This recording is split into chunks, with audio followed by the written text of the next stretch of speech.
This is way too goddamn fast. There's a line between quick fun and irresponsible underage speed, and this is 70 miles an hour past that mark. 196! The top speed.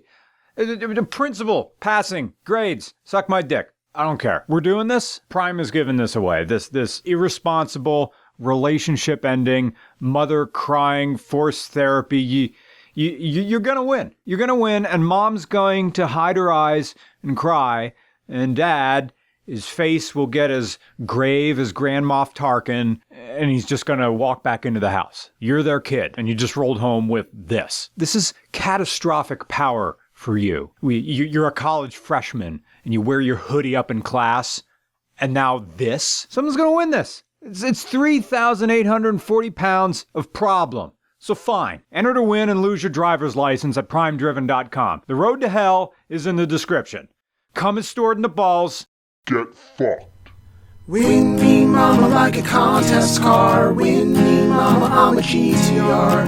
Hey, mama, win me. 2009 Nissan R35 GT-R. VR38 DETT engine, 6-speed dual clutch, 600 horsepower, SBD, 3-inch dual intakes, GFB blow-off valves. How about more? Viscotti tuning flex fuel kit with upgraded fuel basket and pumps, 1,000cc fuel injectors for full turbo back exhaust, DBA slotted rotors, 6-piston Brembo front and 4-piston Brembo brakes, custom leather and Alcantara interior. Carbon fiber rear diffuser, Muteki SR45 lug nuts. These wheels are off of a 2015 GT-R. Dunlop Sport Max 255 40/20 front, and in fact, it's not a uniform setup. It's 285 35/20 rear tires, and everybody's going to say Godzilla to you.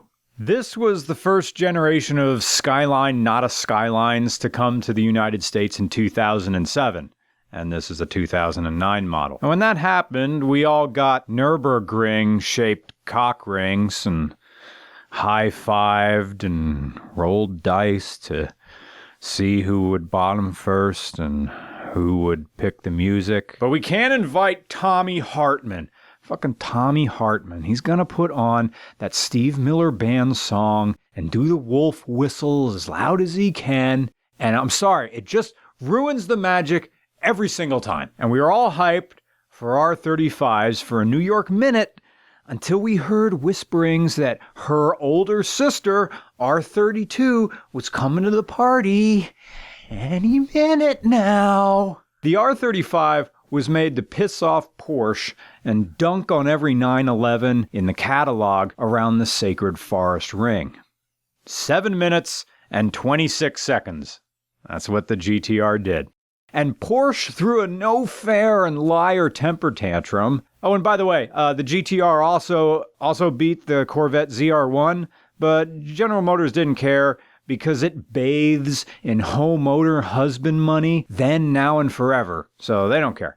But Porsche did, and they protested that Nissan's 7 minutes and 26 seconds was fabricated because no third-party driver could replicate that time. The person who made that time was Nissan's own test driver. But whatever, the number was announced, and that's what it is. Nissan GT-R, the official car of V-neck wearing, pompadour combing, vape shop owners who sell white label CBD gummies at 100% markup. When new, the GT-R was about $80,000 USD. A bargain compared to the Porsche 997 Turbo S, which retailed for $180,000 and gave you only 520 horsepower. Power ranged on the GT-R from 479 horsepower to 549 horsepower in those early years. This GT-R is making 600. And that's thanks to an E85 tune. In fact, it has an ethanol fuel monitoring system, so you don't have to plan your trips around wherever the E85 pumps are. It'll take 93 or E85 or any combination of the two and adapt the tune and boost control according to how much ethanol is running through the fuel lines. What do you think was the fastest car RCR ever did?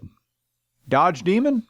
Yeah, big displacement, big power, but That power went through the Great Pumpkin Charlie Brown torque converter, feeding the power in like runny movie popcorn butter. Audi R8 V10? High compression, yeah.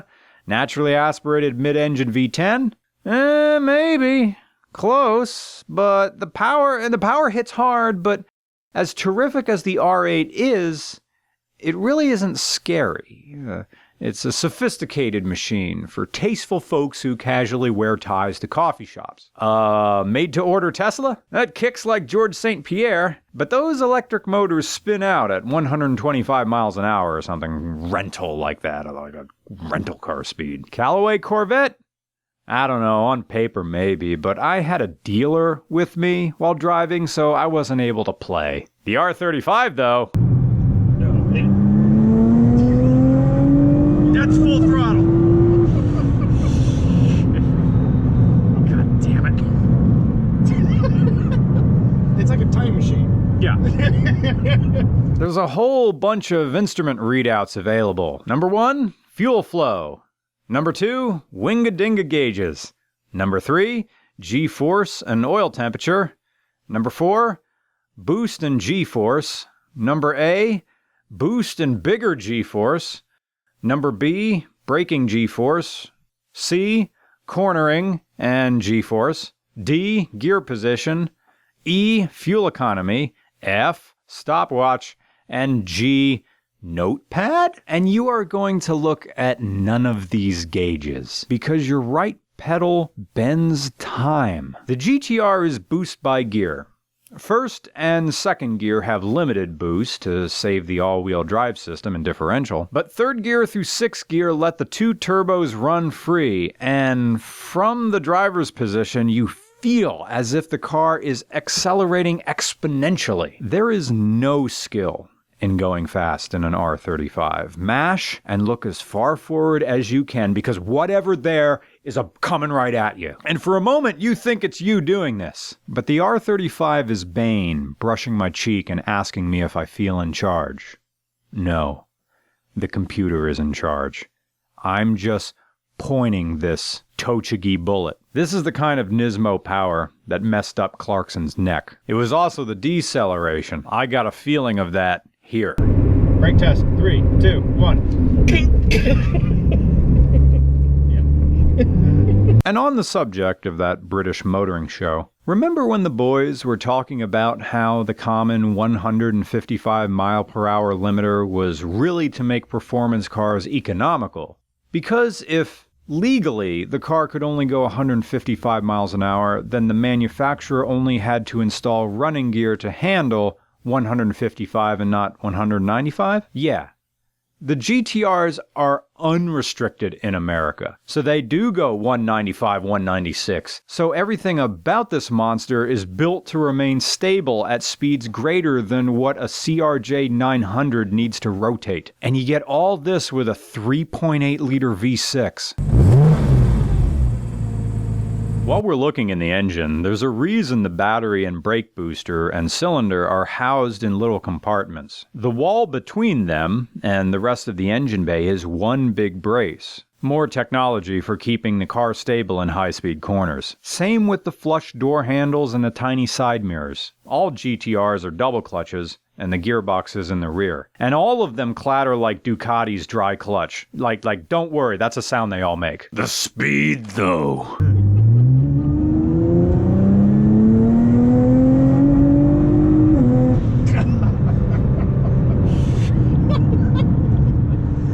The car can do it. The human mind starts slowing down. Yes. I keep thinking about it. And by the way, to achieve that speed, manual mode is useless. First gear is over with and done with in less than a second. You can't just tell the computer in the form of just mashing that's when you want to go fast. If you think, oh, I know better, I'm going to flap the... No, you cannot react fast enough. But anyway. Here's a skiing metaphor, and if you don't participate in snow sports, just tune out for a moment. This applies to snowboarders as well, but for skiers, this is really going to hit home. Remember when you were starting to get okay at blue squares, and your ego grew, and you think, I'm handling this. Yeah, I'm a skier. I can stop whenever I want. I'm good at turning right. I'm good at turning left. I'm starting to ski, parallel. This is going really good. I'm going to try a double black. I got this. Yeah, I got this. So then you go to the other side of the mountain, the far side where the big chairs are. I'm going to go right to the top. And you're hyping yourself up. And the runs don't look that steep when you're on the lift. And then you get to the top of a double black. And they always start out, they fool you. Just like a GT-R. When you're driving normally, it goes through gears like this. 1, 2, 3, 4, 5. It shifts as soon as it gets enough torque. Like the tiniest bit. It just runs through. You're going 40 miles an hour and you're already in 6th. So you're on this double black and you're starting to move. And then it drops. And you're going, I got this. I got this. I got this. I don't got this. Holy shit. Holy shit. Oh fuck. Oh fuck. Oh fuck. I'm gonna die. I'm gonna die. I'm gonna die. And you never knew this much speed is happening. And your legs are shock absorbers, and you realize your bodily kinesthetic intelligence cannot keep up with what this mountain is throwing at you. And when you're skiing, when you're skiing correctly, you're not reacting to what is happening now. You're reacting to the turn that's coming up, the obstacles that are coming up, the skiers that are coming up. But when you reach the limit of your physical ability and mental ability, you're reacting to what's happening now. And you have no idea what's about to happen. That's when a GT-R starts turning on the boost, it's and then you get to the bottom. God forbid you didn't fall on a double black. Maybe you did. But you get to the bottom and you're, that was stupid. Why did I do that? Oh my goodness. I could have died. I had some moments driving this. I could have died.